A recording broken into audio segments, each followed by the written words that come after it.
Assalamualaikum warahmatullahi wabarakatuh. Halo semuanya, selamat datang di channel kami. Hari ini aku akan menceritakan satu kisah yang menarik. Cerita ini penuh makna dan mungkin bisa menjadi inspirasi bagi kita semua. Jangan lupa like, komen, dan subscribe. Siapkan hati, nyalakan imajinasi. Mari, kita mulai ceritanya. Demi cinta. Dokter bule Swedia ini rela menyusul kekasihnya yang seorang kuli bangunan. Namaku Angelina. Aku dokter di sebuah rumah sakit pemerintah di pinggiran kota Stockholm, Swedia. Sudah 3 tahun aku bekerja di sini. Hidupku teratur. Rumah sakit, dan kadang ke rumah orang tuaku saat libur. Aku tidak pernah tertarik menjalin hubungan serius dengan siapapun. Bukan karena tidak ada yang mendekat, tapi aku memang tidak punya alasan kuat untuk mencintai siapapun. Sampai suatu hari, aku bertemu dia. Bukan seorang dokter, bukan perawat, bukan pula pasien.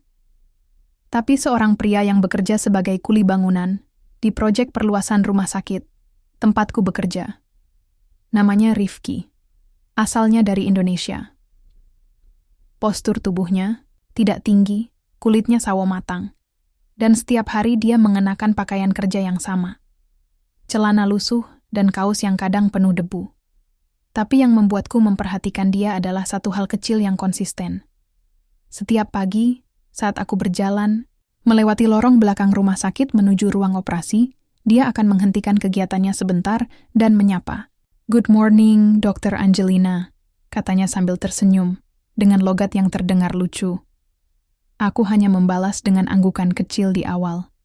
Tapi lama-lama, aku mulai membalas senyumnya juga. Aneh. Rasanya seperti energi positif. Suatu sore, saat aku duduk sendirian di ruang istirahat dokter, pintu kaca terbuka. Rifki muncul dengan sebotol minuman dingin di tangannya. "Dr. Angelina, ini untuk kamu. Aku baru beli 2, yang satu nggak sengaja kebanyakan," katanya canggung. Aku menatapnya heran. Tidak banyak yang berani masuk ke area istirahat staf medis. Tapi dia berdiri di sana dengan polosnya. Aku menerimanya sambil tersenyum, lalu menyuruhnya duduk. Kami mulai bicara. Topiknya tidak penting, tentang cuaca, makanan Swedia yang menurutnya kurang sambal, dan tentang keluarganya di kampung. Namanya kampungnya Sidoarjo. Aku baru dengar nama itu. "Kamu tahu lumpur panas? Itu di kampungku," katanya, bangga. Aku tertawa kecil. Entah kenapa, aku nyaman dengannya. Sangat nyaman. Hari-hari berikutnya, kami makin sering bertemu. Aku kadang membawa 2 kotak makan siang dan menyimpannya di ruang istirahat, lalu diam-diam memanggil Rifki makan bareng. Kami ngobrol banyak hal. Tentang impiannya, tentang hidupnya di Swedia yang berat, dan tentang cita-citanya dulu jadi insinyur. Aku mendengarkan semuanya dengan sungguh-sungguh. Teman-teman sejawat mulai memperhatikan kedekatan kami. Ada yang menyindir, ada yang heran, tapi aku tidak peduli. Mereka tidak tahu siapa Rifki. Mereka hanya melihat dari bajunya yang kotor dan pekerjaannya yang dianggap rendah. Tapi aku melihat lebih dari itu. Aku melihat hatinya yang jujur dan ketulusan yang sudah jarang kutemui di dunia medis yang kaku ini. Aku tidak tahu kapan perasaan itu muncul. Mungkin saat dia memberiku topi kerja dari kain, buatan ibunya, dan bilang, "Ibuku bilang, kalau kamu suka sama seseorang, kasih sesuatu yang kamu sayangi." Mungkin juga saat dia bercerita sambil matanya berkaca-kaca tentang ayahnya yang meninggal karena tak sempat berobat. Aku hanya tahu, aku mulai jatuh cinta. Kami resmi berpacaran sebulan sebelum proyek pembangunan selesai. Rasanya seperti hidup ini lucu. Aku dokter di rumah sakit yang besar, dan aku jatuh cinta pada orang yang membangun tembok rumah sakit itu. Tapi semua terasa benar. Tak ada yang salah saat aku menggandeng tangannya diam-diam sepulang kerja, dan kami berjalan kaki menyusuri taman belakang. Namun waktu kami terbatas. Proyek itu selesai lebih cepat dari yang dijadwalkan. Manajemen memutuskan akan menghentikan kontrak semua pekerja bangunan 2 minggu lebih awal. Rifki sudah tahu itu. Tapi dia tidak bilang padaku. Dia hanya terus bersikap biasa, tetap mengajakku makan siang, tetap mengantar minuman, tetap menyapaku tiap pagi. Aku baru tahu ketika mendengar langsung dari kepala proyek saat makan siang. Hatiku seperti diremas. Aku langsung mendatangi Rifki di area proyek. "Kenapa kamu tidak bilang?" Tanyaku marah, tapi dia hanya tersenyum tipis. "Aku takut kamu sedih, Dok. Lagi pula aku harus pulang. Ibuku sakit. Hari-hari terakhirnya, di Swedia, kami isi dengan waktu bersama sebanyak mungkin. Aku membawanya ke rumah orang tuaku. Awalnya mereka terkejut. Tapi setelah bicara panjang, mereka melihat siapa Rifki sebenarnya. Jujur, sederhana, dan punya nilai-nilai yang kuat. Ayahku bilang, kalau kamu bahagia, kami akan mendukungmu." Hari kepulangan Rifki tiba. Aku mengantarnya ke bandara. Kami duduk berdua di bangku tunggu, menggenggam tangan masing-masing tanpa kata-kata. "Aku akan kembali," kataku. Tapi dia hanya menggeleng pelan. "Kamu punya dunia yang besar, Jelina. Jangan buang semuanya untuk orang seperti aku." Saat pesawatnya lepas landas, aku merasa seperti kehilangan sesuatu yang sangat berharga. 1 minggu setelahnya, aku mengajukan cuti panjang. Tiket ke Surabaya sudah kupesan. Ada satu hal yang belum sempat aku bilang ke Rifki. Aku memilih dia, bukan karena siapa dia, tapi karena aku yakin cinta yang jujur tidak bisa disangkal. Dan aku akan membuktikannya. Hari pertama aku berbicara lebih dari sekadar sapaan dengan Rifki. Dia sedang membersihkan lantai lorong belakang rumah sakit. Pekerja lain sibuk memindahkan semen dan pasir. Bau cat baru dan debu bangunan menguar kemana-mana. Tapi entah kenapa aku justru merasa nyaman. Saat aku lewat, dia menepikan alat pelnya dan menyapaku, seperti biasa. "Halo, Dr. Angelina. Hari ini kamu cantik, seperti biasa." Aku berhenti. Biasanya aku hanya tersenyum dan berjalan terus.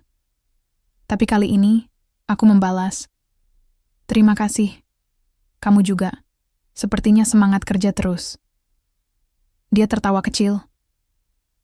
"Kalau lihat kamu lewat, capeknya hilang setengah."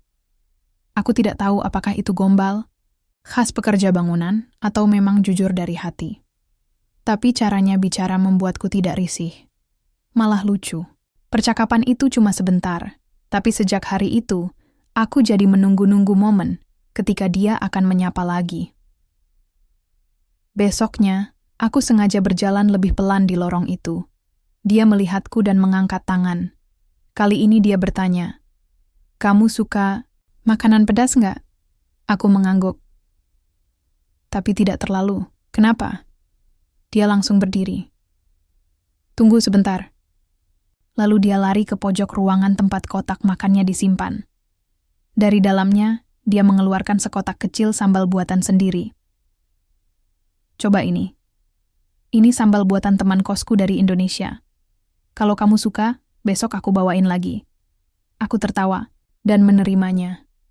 Setelah itu, setiap hari dia seperti punya alasan untuk datang ke ruang istirahat hanya untuk menyodorkan sesuatu. Kadang keripik singkong, kadang roti tawar isi abon yang katanya oleh-oleh dari temannya yang kerja di restoran. Aku tahu dia cuma mencari-cari cara agar bisa bicara denganku lebih lama. Aku tidak keberatan. Bahkan, aku mulai menantikan momen itu. Kadang, saat sedang istirahat siang dan tidak ada pasien, aku duduk sendirian di taman belakang. Beberapa kali, Rifki duduk di bangku yang tak jauh dariku. Pura-pura sedang menelepon seseorang. Tapi ujung-ujungnya dia akan mendekat dan mulai bicara. Tentang Sidoarjo. Tentang keluarganya. Tentang mimpi masa kecilnya yang ingin sekolah teknik, tapi harus berhenti karena ayahnya jatuh sakit dan dia harus cari uang. Aku mendengarkan semuanya, setiap detailnya. Tidak ada yang istimewa dari ceritanya jika dilihat dari luar, tapi bagiku, semua itu nyata. Dan itu yang membuatku tertarik. Rifki tidak pernah mencoba terlihat lebih pintar, tidak berusaha menyembunyikan bahwa dia hanya seorang tukang bangunan. Justru itu yang membuatnya berbeda. Suatu sore, saat hari mulai gelap dan rumah sakit sepi, dia duduk bersamaku di bangku, taman. Angin dingin mulai turun. Aku belum sempat bicara apa-apa, dia sudah mengeluarkan syal dari tas kecilnya. "Kamu kedinginan?" Pakai ini. Syal itu polos, warnanya pudar, tapi hangat. Aku memakainya dan dia tampak lega. Aku tahu kamu dokter, dan aku cuma pekerja kasar, katanya pelan. Tapi kalau kamu nggak keberatan, aku ingin mengenalmu lebih jauh. Aku terdiam. Mungkin aku harus tertawa. Mungkin aku harus menolak dengan sopan. Tapi aku tidak melakukan itu. Aku malah bertanya, "Kamu serius?" Dia mengangguk. Aku serius. Mungkin terdengar aneh, tapi aku merasa, "Kamu beda." Sejak hari itu, kami sering bertemu diam-diam. Bukan karena aku malu, tapi karena aku tahu bagaimana reaksi orang-orang. Dunia rumah sakit itu penuh dengan penilaian. Jika seorang dokter menjalin hubungan dengan sesama dokter, itu biasa. Tapi dengan seorang tukang bangunan, mereka akan mencibir, menilai, dan membicarakan di belakang. Tapi aku tidak peduli. Aku bahkan pernah mengajak Rifki ikut makan malam bersama beberapa teman dekatku. Ada satu perawat yang sinis bertanya, "Dia kerja di mana?" Rifki menjawab, "Saya kerja di sini juga. Bedanya saya bangun dindingnya, bukan menyembuhkan pasiennya." Jawabannya membuat semua orang diam. Aku tersenyum bangga. Suatu malam, Rifki memberanikan diri mengirim pesan singkat. "Kalau aku ajak kamu ke rumah orang tuaku suatu hari nanti, kamu mau ikut?" Aku membalas, "Kalau kamu serius, aku ikut." Dia tidak membalas lagi malam itu, tapi aku tahu dia menyimpan kata-kataku dalam-dalam. Hubungan kami sederhana. Tidak ada hadiah mewah, tidak ada makan malam di restoran mahal. Kadang hanya duduk berdua di kantin rumah sakit, makan roti lapis dan kopi instan. Tapi semuanya terasa cukup. Aku merasa diterima. Dihargai bukan karena gelarku, tapi karena diriku. Aku mulai mencari tahu tentang Indonesia, tentang kota Sidoarjo, tentang adat dan budaya di sana. Rifki mengajariku beberapa kata bahasa Indonesia. "Selamat pagi, sayang," katanya sambil tertawa, mengajariku mengucapkan dengan benar. Hai, aku tertawa juga, walau sering salah ucap, dan semakin aku mengenalnya, semakin aku merasa, ini bukan cinta sesaat, aku tahu risikonya. Aku tahu perbedaan kami besar, tapi aku juga tahu, tak ada yang bisa mengukur ketulusan seseorang hanya dari status sosial atau jabatan. Cinta itu tumbuh, bahkan di tengah debu dan suara bor bangunan yang bising. Dan cintaku kepada Rifki sudah tumbuh terlalu dalam untuk dihentikan. Bangunan rumah sakit akhirnya selesai. Sudah tidak ada suara bor, tidak ada tumpukan semen di lorong belakang, dan tidak ada lagi Rifki di pojok kantin dengan kotak makannya. Hari itu aku berdiri di dekat jendela ruanganku, memandangi lapangan kecil yang dulu penuh debu. Kini bersih dan teratur. Para pekerja mulai pulang satu persatu, termasuk Rifki. "Kita selesai, Dok. Proyeknya rampung," kata Rifki saat kami duduk berdua di taman belakang. Tempat biasa kami berbicara diam-diam. Aku tidak menjawab. Aku hanya menatap matanya. Dia tidak tersenyum seperti biasanya. Mungkin karena dia tahu, sesudah ini, kami akan kembali ke kenyataan masing-masing. Dia ke Sidoarjo. Aku tetap di Swedia. Jarak ribuan kilometer yang akan memisahkan kami. Aku nggak pengen pulang, tapi kontraknya memang segitu, lanjutnya. Visa kerjaku juga hanya sampai bulan ini. "Tidak bisa diperpanjang?" tanyaku pelan. Dia menggeleng. "Kecuali ada perusahaan lain yang mau tarik aku kerja di sini. Tapi, kamu tahu sendiri, aku cuma lulusan SMA. Aku tahu itu. Tapi tetap saja rasanya tidak adil. Kami baru saja mulai. Baru saja merasa saling cocok. Dan sekarang harus berakhir karena batas waktu dan selembar visa kerja." Hari-hari berikutnya terasa sepi. Aku tidak lagi melewati lorong yang sama. Tidak ada lagi sambal. Tidak ada lagi tawa kecil di sore hari. Rasanya seperti ruang rumah sakit ikut menjadi dingin, meski suhu luar tetap sama. Beberapa kolega mulai bertanya, "Kok akhir-akhir ini kamu sering melamun?" Aku hanya tersenyum, pura-pura sibuk.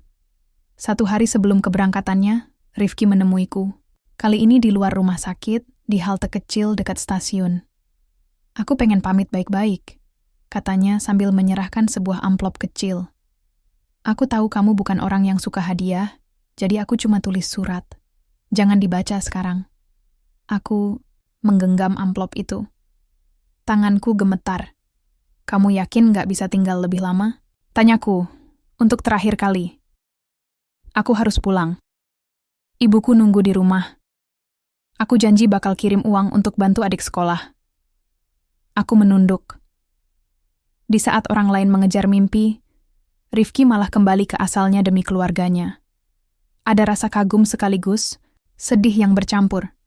Aku memeluknya sebentar. Tidak peduli orang-orang menatap. Setelah itu dia pergi. Malamnya, aku membaca surat itu. Tulisannya berantakan, tapi aku tahu dia menulisnya dengan sepenuh hati. Angelina, terima kasih karena sudah membuat aku merasa dihargai. Aku nggak pernah menyangka bisa dekat dengan kamu. Kamu cantik, pintar, dan orang baik. Tapi aku sadar aku bukan siapa-siapa. Aku nggak mau jadi beban kamu. Kalau suatu hari nanti kamu datang ke Indonesia, aku janji, aku akan sambut kamu dengan sepenuh hati. Rifki. Aku menangis semalaman. Seminggu setelah itu, hidupku seperti berjalan lambat. Semua terasa hampa. Aku mulai mempertanyakan, untuk apa semua? Ini? Gelar? Rumah bagus? Jabatan di rumah sakit? Semua terasa tidak berarti jika aku harus menjalani semuanya sendirian. Satu sore, aku duduk di ruang tamu apartemenku, menatap peta besar dunia yang tergantung di dinding. Mataku berhenti di titik kecil bernama Sidoarjo. Kota yang sebelumnya asing, kini terasa dekat. Aku membuka laptop, mencari tahu tentang rumah sakit di sana, tentang sertifikasi dokter asing, tentang prosedur pindah domisili. Semua terasa rumit. Tapi entah kenapa, aku tidak takut. Aku memberanikan diri menelepon ayah dan ibuku. Mereka tinggal di pinggiran kota. Ayah menjawab dengan suara berat, "Kamu terdengar lelah? Ada apa?" "Aku ingin pindah ke Indonesia," jawabku langsung. "Henning, beberapa detik. Karena laki-laki itu?" "Iya, namanya Rifki." Dan aku serius. Ibu langsung menangis di seberang. Bukan karena marah, tapi karena takut. Dia siapa? Apa bisa dia menjaga kamu? Aku menjelaskan semuanya. Tentang siapa Rifki, tentang kehidupannya, tentang betapa sederhananya dia, tapi membuatku merasa lebih hidup daripada siapapun yang pernah dekat denganku. Tidak ada janji-janji, kosong. Tidak ada topeng, hanya ketulusan. Akhirnya ayah hanya berkata, "Kalau kamu yakin, kami akan mendukungmu. Tapi kamu harus tahu, hidup di sana tidak akan semudah di sini." Aku mengangguk, walau mereka tidak bisa melihat. Aku mengurus cuti panjang dari rumah sakit, menjual beberapa barang yang tidak perlu, mengemas koper dengan pakaian secukupnya. 1 minggu kemudian, aku berdiri di bandara. Tiket di tangan, penerbangan ke Surabaya. Lalu dari sana, lanjut ke Sidoarjo. Saat pesawat lepas landas, aku tidak takut. Aku tidak khawatir. Aku hanya ingin satu hal, melihat senyum Rifki lagi. Begitu keluar dari Bandara Juanda, udara panas langsung menyergap wajahku. Tidak ada salju, tidak ada angin dingin seperti di Stockholm. Hanya matahari yang menggigit, suara klakson bersahutan, dan bahasa asing di mana-mana. Aku menarik napas pelan. Ini Indonesia. Ini tempat Rifki tumbuh besar. Dan mulai hari ini, aku akan memulai hidup baru. Seorang pria kecil, kurus, berkeringat, berdiri di antara kerumunan. Di tangannya ada kertas bertuliskan namaku. Hurufnya miring-miring. Aku langsung tahu itu Rifki. Dia tersenyum begitu melihatku. Senyumnya masih sama. Tulus, malu-malu, tapi hangat. Dia tidak memelukku, tidak seperti di Swedia, tapi caranya menatapku cukup untuk membuat hatiku tenang. Seolah berkata, "Kamu aman di sini. Kamu beneran datang," ucapnya. "Aku janjikan," jawabku. Perjalanan dari bandara ke Sidoarjo memakan waktu lebih dari 1 jam. Kami naik mobil sewaan yang tanpa AC dan supirnya merokok sepanjang jalan. Aku tidak komplain. Aku tahu, Hidup di sini tidak akan seperti di Swedia. Aku sudah siap. Rumah Rifki kecil, berdinding bata, atapnya seng, dan di depannya ada pohon mangga besar. Ibunya menyambutku dengan senyum gugup dan tangan yang bergetar saat menjabat. Namanya Bu Marni. Dia memakai daster lusuh dan sandal jepit, tapi dari matanya aku bisa lihat. Dia adalah ibu yang kuat. "Monggo masuk, Nduk," katanya pelan. Aku tersenyum dan mengangguk. Bahasa Indonesiaku masih terbatas, tapi aku bisa mengerti maksudnya. Rifki menyiapkan kamar kecil di sudut rumah. Isinya cuma kasur tipis dan kipas angin. Tidak ada lemari, tidak ada pemanas air, tapi bersih. Aku tidur di situ. Malam pertama, suara jangkrik dan ayam tetangga bikin aku terjaga. Tapi aku tidak menyesal.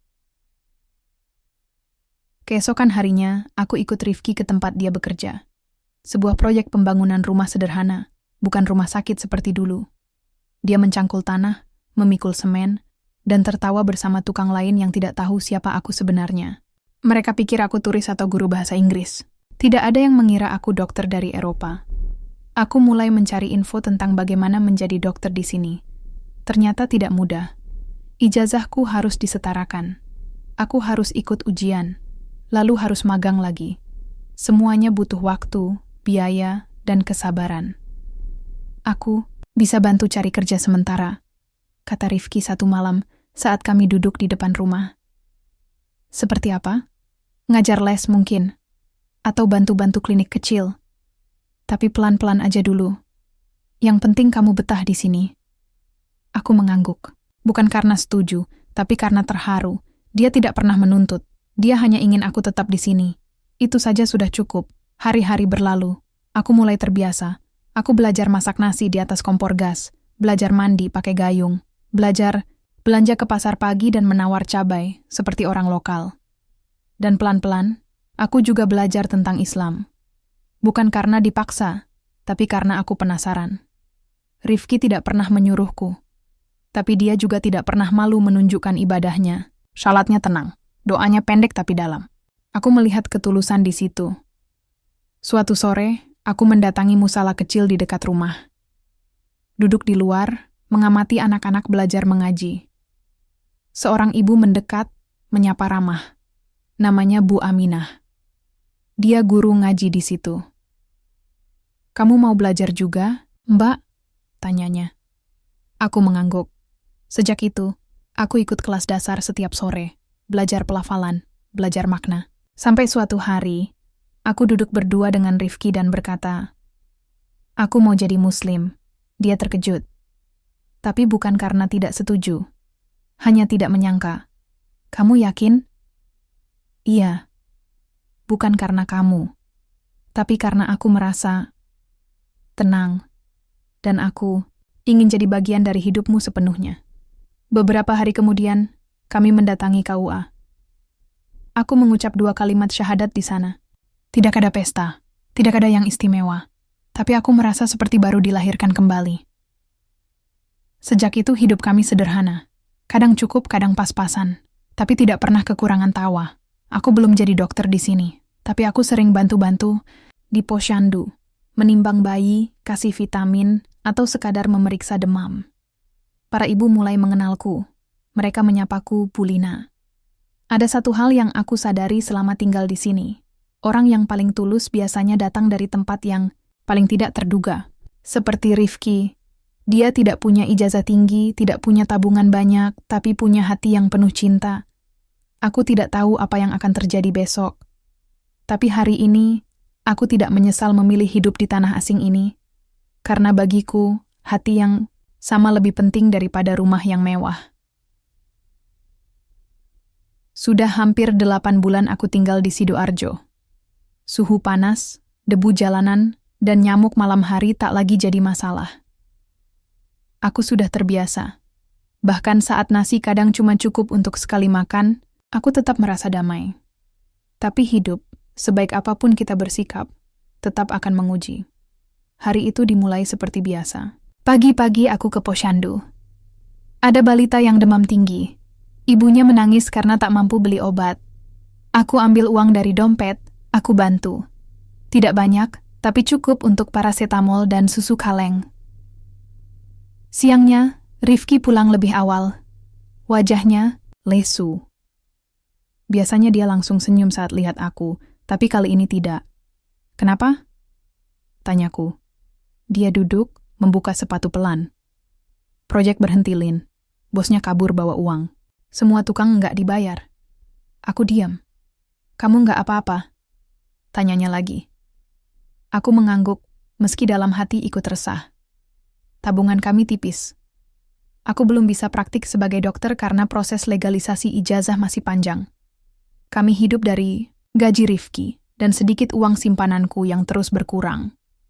Besok aku coba cari kerja lain, katanya, berusaha terdengar kuat. Tapi seminggu berlalu, dia belum dapat pekerjaan. 2 minggu berlalu, belum juga. 3 minggu, uang kami tinggal cukup untuk 1 minggu ke depan. Aku mulai merasa cemas. Malam itu, Rifki duduk di teras, menatap langit. Aku malu sama kamu, Lin. Kenapa? Karena kamu dokter dari Swedia. Harusnya kamu hidup enak. Tapi sekarang, kamu tinggal di rumah sempit, makan seadanya, dan suamimu nganggur. Aku duduk di sebelahnya. Kamu tahu kenapa aku pilih kamu? Tanyaku. Dia menoleh, ragu menjawab. Karena kamu tidak pernah pura-pura. Kamu jujur, kamu kerja keras. Kamu mencintai aku bukan karena aku dokter. Dan aku juga mencintaimu bukan karena kamu bisa beliin aku mobil. Tapi karena kamu membuat aku merasa utuh. Dia terdiam. Matanya berkaca. Keesokan harinya, aku dapat kabar dari Kemenkes. Surat pengakuan ijazahku sudah keluar. Aku boleh ikut uji kompetensi dokter asing 2 bulan lagi. Aku bersujud syukur. Tapi tidak langsung memberitahu Rifki. Aku ingin memastikan segalanya siap. Sementara itu, Rifki mulai kerja serabutan. Jadi tukang angkut di pasar. Kadang disuruh antar galon, kadang bantu tukang parkir. Pendapatannya kecil, tapi cukup untuk beli beras dan telur. Suatu sore, saat sedang membantu di posyandu, seorang ibu muda mendatangiku. Bu dokter, maaf, kemarin anak saya sakit, saya bawa ke klinik. Tapi dibilang harus ke rumah sakit besar. Saya takut. Nggak punya uang. Aku menatap anaknya. Wajahnya pucat, napasnya berat. Aku tahu itu tanda-tanda infeksi saluran pernapasan berat. Ayo saya bantu antar, kataku. Kami ke rumah sakit kabupaten. Di UGD, aku berbicara dalam bahasa medis. Dokter jaga sempat kaget. Ibu dokter? Tanyanya. Saya lulusan Swedia. Lagi proses pengakuan ijazah. Kami akhirnya saling bertukar kontak. Beberapa hari kemudian, dokter itu menghubungiku. Menawarkan magang sukarela di rumah sakit. Tanpa bayaran. Tapi jadi jalan untuk uji kompetensi. Aku setuju. Saat aku cerita pada Rifki malam itu, dia tersenyum lebar. Kita mulai kelihatan cahaya di ujung lorong ya. Aku mengangguk. Iya, pelan-pelan, tapi pasti. Namun, ujian belum selesai. 3 hari kemudian, rumah kami kemalingan. Pagi-pagi pintu dapur terbuka lebar. Dompetku hilang, uang yang tersisa lenyap. Bahkan jam tangan pemberian ayahku juga diambil. Aku syok. Rifki marah, tapi tak bisa berbuat banyak.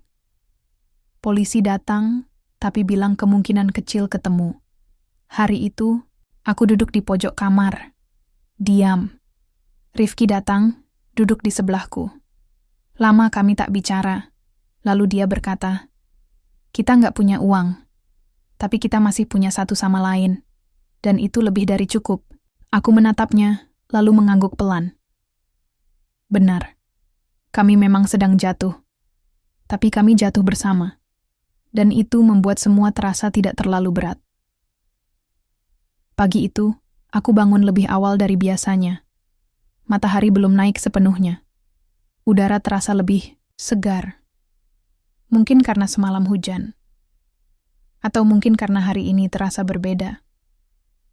Setelah hampir 1 tahun, aku akan mengikuti ujian kompetensi dokter asing di Surabaya. Aku berdiri di depan cermin, menatap pantulan wajahku yang sedikit lebih tirus, tapi aku tidak peduli. Aku merasa lebih kuat. Di sampingku, Rifki sedang mengikat sepatu. Dia akan mengantarku naik motor pinjaman tetangga. "Siap, Bu Dokter?" tanyanya. Senyum lebar. "Siap," jawabku mantap.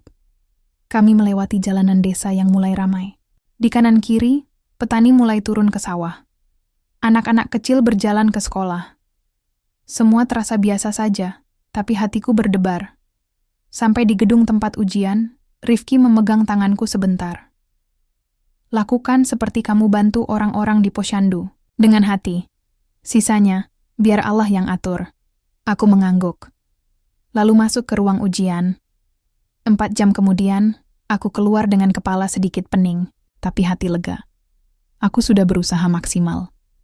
Hasilnya, aku pasrahkan. 3 minggu kemudian, surat hasil ujian datang. Aku berdiri di halaman rumah, membuka amplop itu perlahan. Rifki berdiri di belakangku, memegangi bahu. Lulus, air mataku langsung jatuh. Aku memeluk Rifki. Kami tidak bersorak. Kami hanya saling menatap, lalu tersenyum. Rasanya seperti selesai mendaki gunung yang tinggi dan terjal. Setelah itu, semuanya berjalan cepat. Aku mulai praktek di sebuah puskesmas di kecamatan. Gajinya tidak besar, tapi cukup. Aku bisa beli beras, bayar listrik, bahkan menabung sedikit. Hidup kami perlahan membaik. Orang-orang mulai mengenalku. "Dokter Bule yang baik," begitu mereka bilang. Aku tak pernah merasa istimewa. Aku hanya ingin membantu. Satu sore, seorang wanita paruh baya datang ke ruang periksa. Dia melihatku lama, lalu berkata, "Kamu, Bule, tapi kamu lebih ramah dari dokter lokal." Aku tertawa kecil. "Saya orang sini sekarang, Bu." Dia tersenyum, lalu berkata pelan, "Kalau semua orang kaya bisa rendah hati seperti kamu, mungkin dunia ini lebih adem." Kalimat itu menempel di pikiranku. Beberapa bulan kemudian, aku dan Rifki diundang ke acara pengajian kampung. Selesai acara, ustadz yang memimpin menghampiri kami. "Angelina, kamu luar biasa. Banyak orang pindah agama karena paksaan, kamu pindah karena cinta. Dan setelah itu, kamu tetap istiqomah." Aku menunduk. "Saya cuma ingin hidup dengan baik," jawabku pelan. Dia menepuk bahuku. "Itu sudah cukup." Di perjalanan pulang, Rifki berkata, "Kalau kamu ingin kembali ke Swedia, aku akan ikut. Aku siap kerja jadi kuli di sana lagi." Aku menoleh padanya. "Aku tidak mau kembali. Rumahku di sini. Kamu rumahku." Dia tertawa. "Kamu yakin mau tinggal di desa selamanya?" "Selama di sini ada kamu, aku yakin. Hidup kami tidak sempurna. Kami belum punya rumah sendiri. Kadang motor rusak, kadang atap bocor. Tapi kami punya satu sama lain. Kami saling percaya, saling menguatkan. Itu lebih dari cukup." Satu malam, saat listrik padam dan kami duduk berdua di teras rumah, Rifki berkata, "Kamu tahu, Lin, dulu waktu pertama kali kerja di rumah sakit tempat kamu praktik, aku merasa kecil. Aku malu jadi kuli bangunan. Takut dipandang rendah. Tapi kamu malah menyapa aku duluan. Aku bingung. Kok ada dokter secantik kamu mau ngobrol sama aku?" Aku menggenggam tangannya. "Karena aku lihat kamu tidak sombong. Dan aku suka orang yang tidak merasa lebih baik dari orang lain." Dia tertawa kecil. "Sekarang kamu dokter di desa, dan aku cuma tukang bangunan di Sidoarjo. Tapi aku bahagia, karena aku belajar satu hal dari kamu." "Apa itu?" "Jangan pernah merasa tinggi di tempat manapun, karena Allah selalu ada bersama orang-orang yang rendah hati."